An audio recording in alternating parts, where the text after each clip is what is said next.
Hi everybody, this is of course The Division, a game that came out way back in 2016, and in this video I'm going to try and answer the question about is it worth playing The Division in 2023 or 2024 or 2025? Kind of will you enjoy it, and kind of what's special about the first iteration of The Division. Well, I bought it on PlayStation 4 in the latter half of 2016, basically when it got reduced in price, because when we saw the footage of The Division, it always looked amazing, and you're like, wow, this looks very, very cool, but it's quite expensive. I was probably playing a lot of Call of Duty at the time, and it was a single player game with some multiplayer in it and co-op, but I was like, no, I'm not going to play full price. So as soon as it went cheap, I bought it and played it, and thoroughly enjoyed playing it and finished it.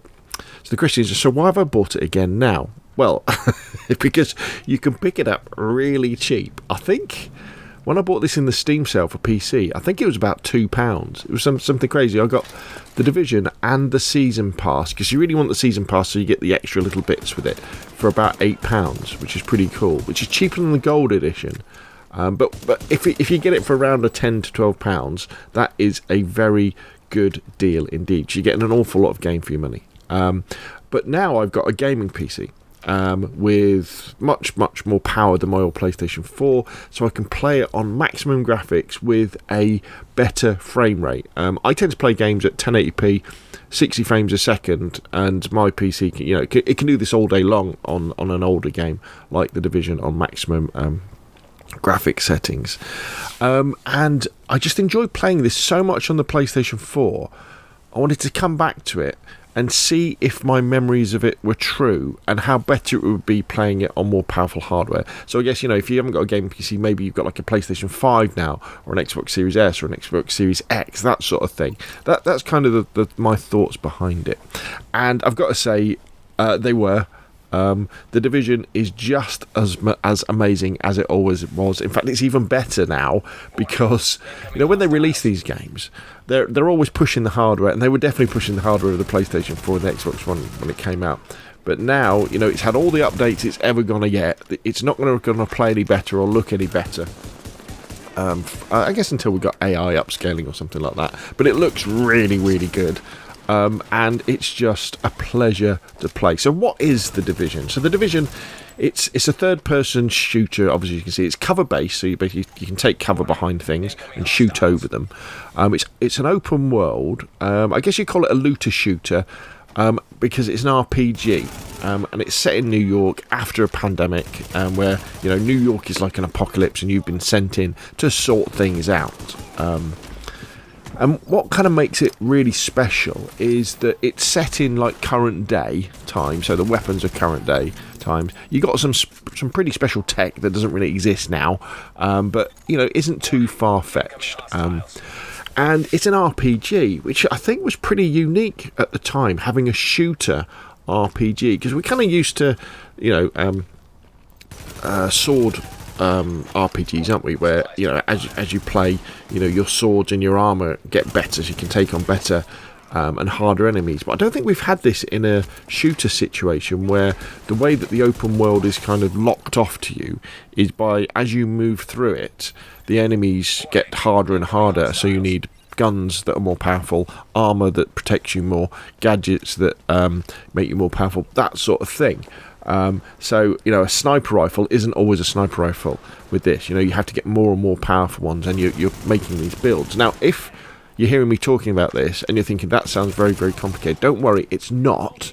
You've just really got to make the guns go up, so make the numbers go up. So as you're wandering around and you get loot through defeating enemies or finding stuff, if the numbers are higher, you just equip it and you keep going, and you can get through the entire game like that.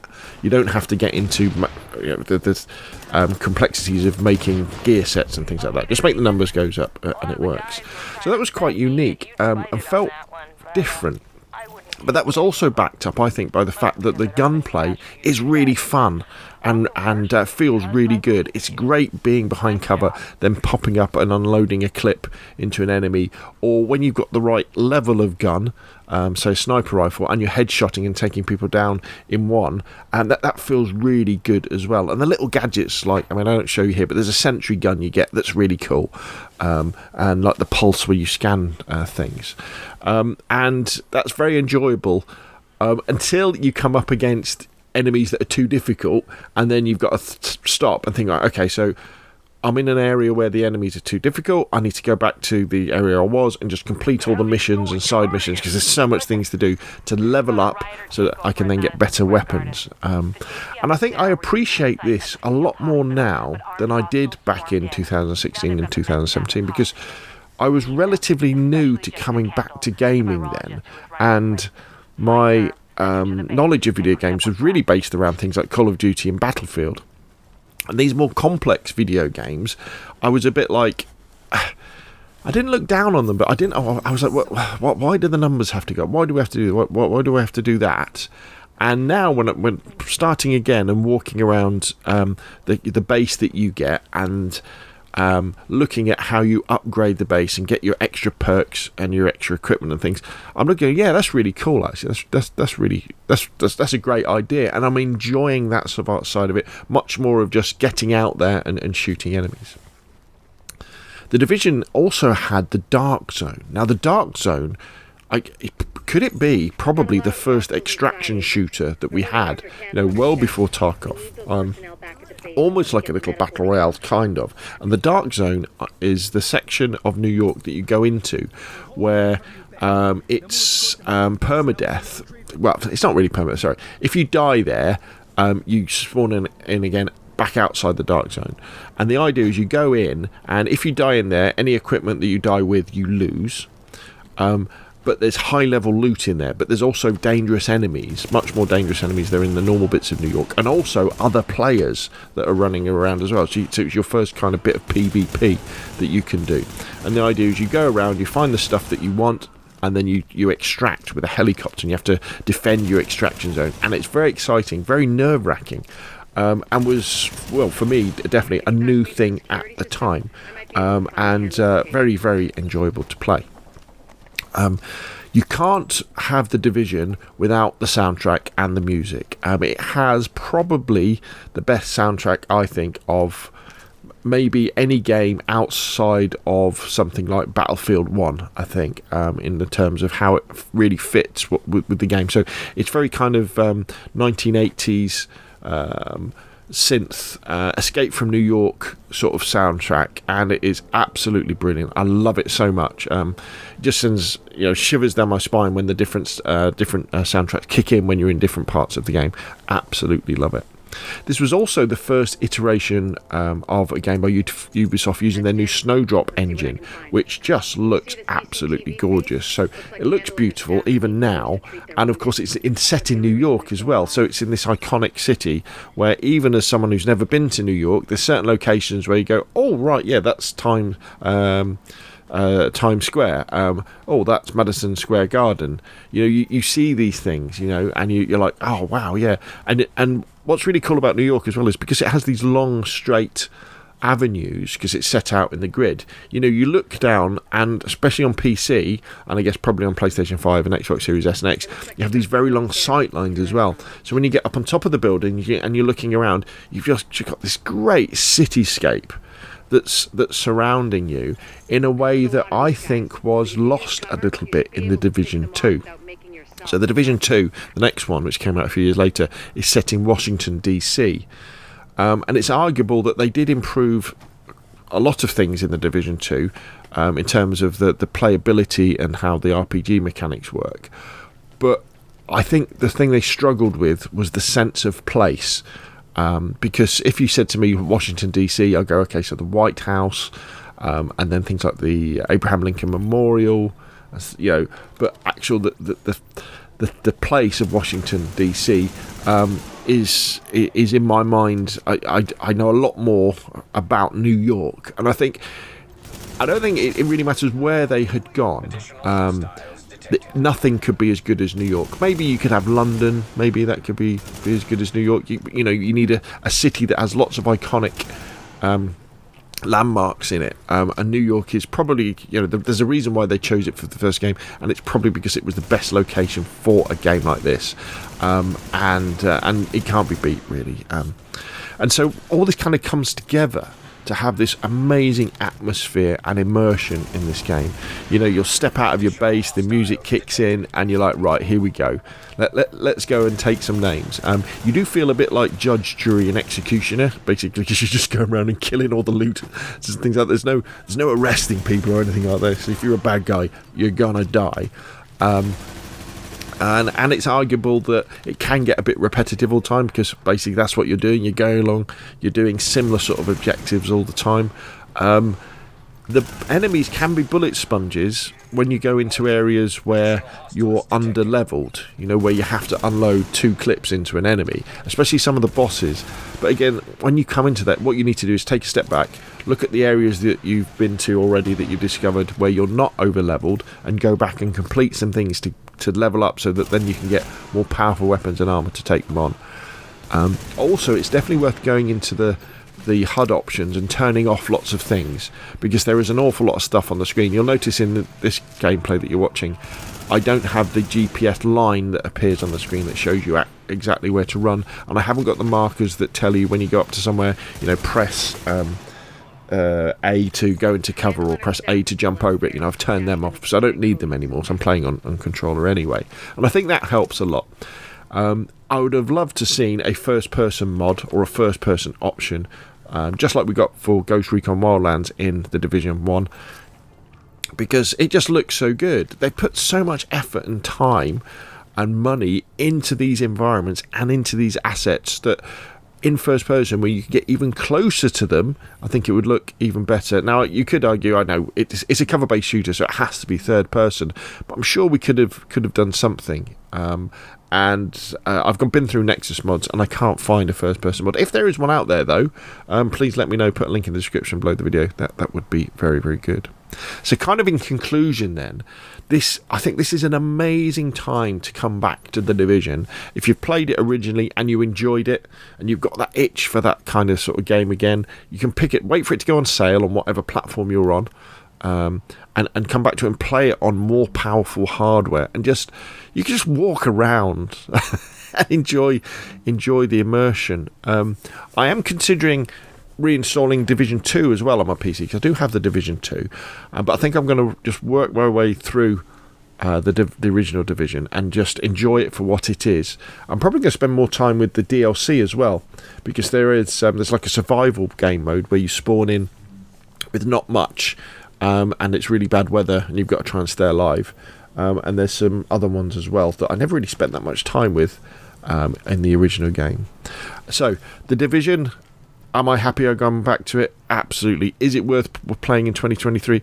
It's even better now than it's ever been, and I highly recommend anybody to have a go with this. No matter what games you like, if you enjoy single-player experiences that are immersive in the same way that things like Battlefield, or Daisy, or Tarkov, or any Cyberpunk, or things like that, then definitely give The Division a go. It is an amazing title, a great, groundbreaking title, and I can't really speak highly enough of it. Anyway, that's enough for me. What do you think? Put your questions in the comments down below. I'll leave this gameplay run for the whole thing, so you can watch me fight my way through Madison Square Garden as well. And yeah, I'll see you again soon. People being treated there before they got shot. So be careful.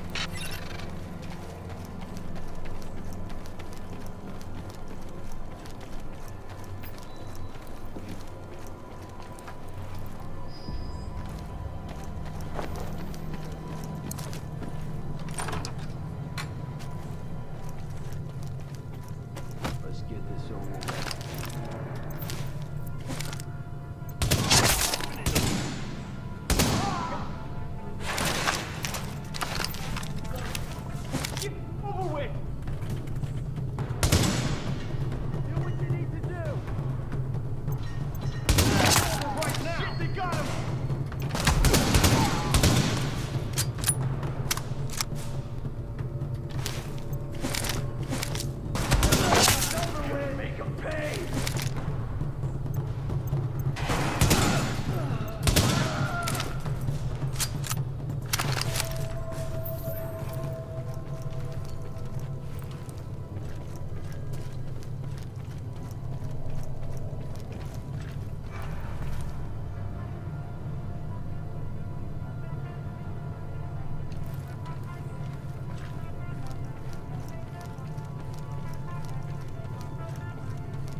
your heads down and keep it quiet.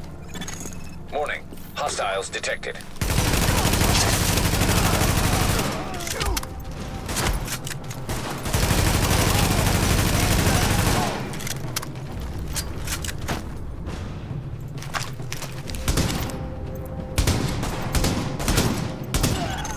The escort party's taking heavy fire from the roof.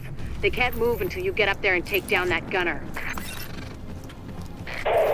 We're pinned down! There's no way we'll make it across alive unless someone can get up there and take out the big guns! All yours, Agent.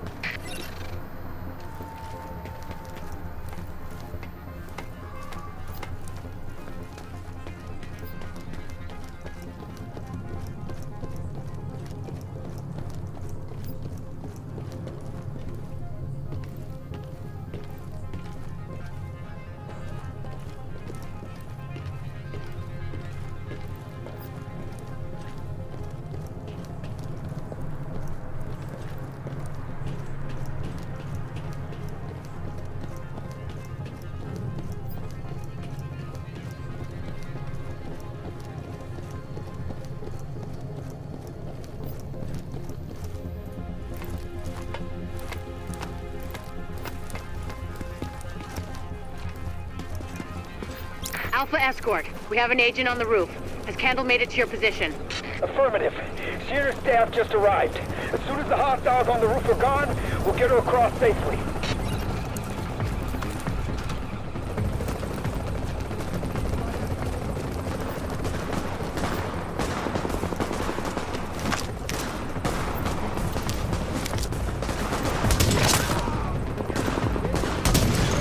Warning. Additional hostiles incoming.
Warning. Additional hostiles incoming.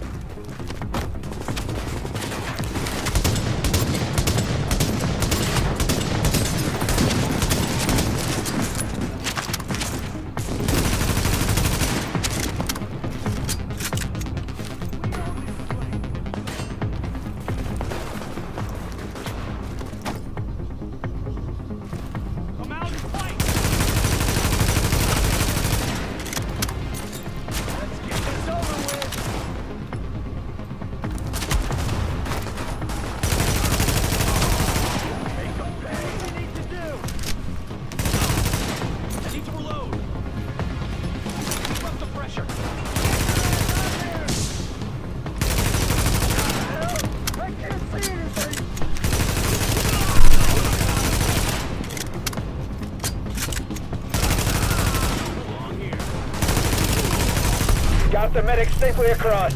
Candle and all staff accounted for. No casualties. We're off to a good start, agents. Wish I could have had your back out there, but I think we make a hell of a team anyway. When you get back to the base, we'll talk to Candle, and we'll see what she can do for us.